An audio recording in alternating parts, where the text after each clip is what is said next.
Hey, this is Anna Marie for RPGamer, and we're here with the ever-famous Aram from Atlus. Thank you. And we're here every year to harass him about his awesome RPGs, and today he has brought us a closed-door look at Persona 4 Golden. It's more of a closed closet look at Persona 4 Golden. Yeah, so this is the unlocalized Japanese version. We're still knee-deep in making this game all up in English-like. Okay. But we're very excited to be able to show it to select folks because this is the game everyone remembers on PS2 from 4 years ago, but it has never looked quite this vibrant. Yeah, okay, so gotta ask the obvious question, what's different?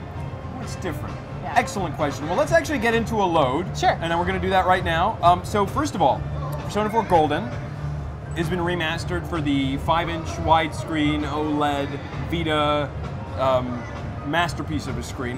For me, this is my favorite handheld in terms of tech. Okay. And look at the load times right off the bat. So this is installed to the memory stick, obviously, but that's like sub 2-second loads.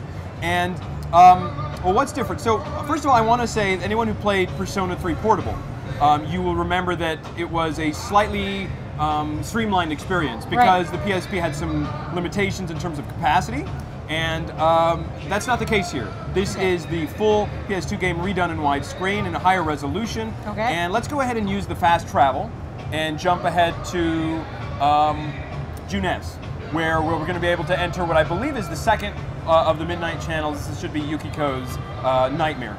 Every day is great at your Junes. So what's new? One of the significant additions is an all-new bit of story. Right. Maybe 10+ hours that includes a lot of, basically all your favorite characters. You go on a ski trip. Teddy's there too. Yay, and, Teddy! And there's actually 40% additional voice dialogue. So here, as we do, anyone who's played the RPG, you know that Persona 4, much like Persona 3, is a game that's about the dichotomy of social sim by day and dungeon crawl by night. And here we're about to enter this Midnight Channel, which our characters have at this point just started to really get a hold of. They go in and they try to save people who've been sucked into the TV world before they are killed. They're found dead in the real world. And so I just checked the weather to see when the next mist sets in. I know how much time I have left. And here we are in the TV world where Teddy again is our host. And get through some of this tutorial stuff here, and we'll talk to Teddy. So the extra storyline, is that at the end of the game, or has that been integrated into the main storyline?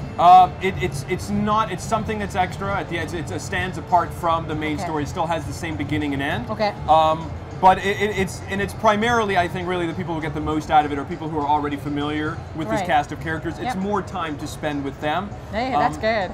So let's get in here, we'll show off a couple fights, and then I'd really like to show you quickly some of the other extra stuff that's in the Vita version. Sure. One of the things that I can't really show you here is the online rescue feature, which is kind of a little thing, but you are able to, when you're in trouble in the dungeon, call out to help to people who are playing online. Right.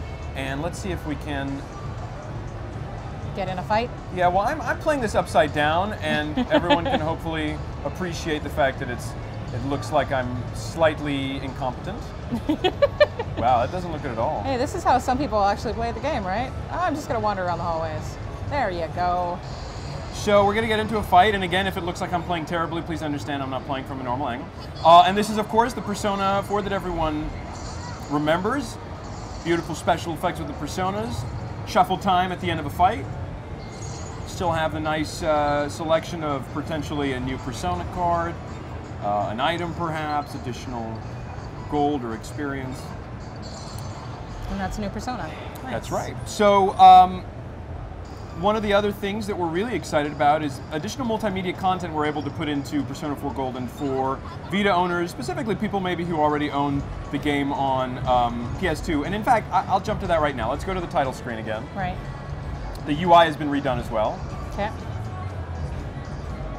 Now, between Persona 3 PSP and the original, there were some relationship changes. Has there been anything like that for Golden? There aren't a lot of significant additions when it comes to things like, I think you're talking about social links. Yeah. There is the new character Marie, and with her there is that opportunity to, obviously build relationships like you can with just about every NPC in the game. But most of, there is a significant difference with Persona 3 Portable in that they added a new character, and they you could play as male or female, and it changed everything. Right. The focus with Persona 4 Golden is really to take the original game and enhance it as much as possible from a technical standpoint. These bonus contents, however, so for example, as you play the game, you'll be able to unlock content for this TV listing section. It actually uses the touchscreen, which is kind of nifty. And so these are like TV channels? So these are different TV channels, and some of them, there's a video channel, and it includes the cutscenes from the game. You're able to watch these. The player is really cool too, because as the action's going on, you can continue to navigate. It shows you what's new and what you haven't seen. There's a music channel. That has all the music in it? That has music in it that you can listen to. And almost 99.9% of this stuff, even the more kind of Japanese flavored stuff, we're able to include. And we're really excited about that, with the exception of like 1 or 2 commercials. All of this bonus content that was in the Japanese version, we're able to see. Have a music player here. And then my favorite, my personal favorite, because I'm such a big fan of the soundtrack for Persona 3 and Persona 4, Shoji Meguro's fantastic work. We have the Persona Music Live music videos.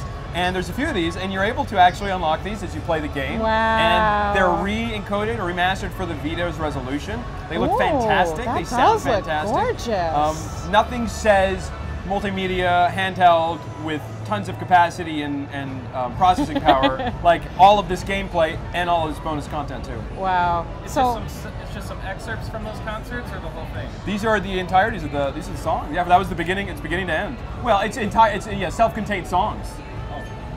Wow. But like not the entire concert. No, it's select songs. Okay. Yeah, live songs. But that's amazing. So, how long will it take to unlock something like that? Well, that kind of stuff you get over time.